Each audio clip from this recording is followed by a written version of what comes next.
Kunyari po, may nag-insertion tulay. Pumunta ang DPWH, wala namang ilog. Hindi nyo naman gagawin eh. Di ba? Gagawa ba kayo ng tulay na walang ilog? Siyempre hindi. Diba? Senator,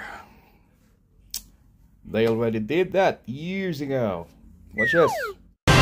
Trending po ngayon ang isang tulay sa lalawigan ng Southern Leyte.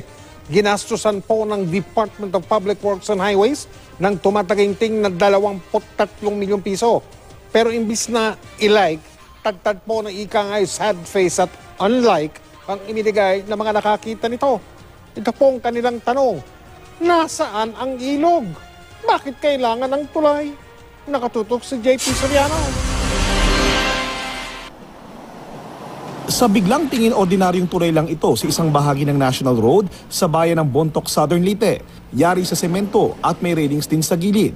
Pero ang tinatawag na Buena Vista Slab Bridge, wala namang ilog sa ilalim. Halos kapantay lang din ito ng lupa sa gilid na pwede rin namang lakaran ng tao.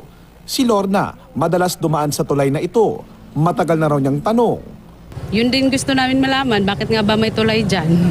Mga nawalang tubig.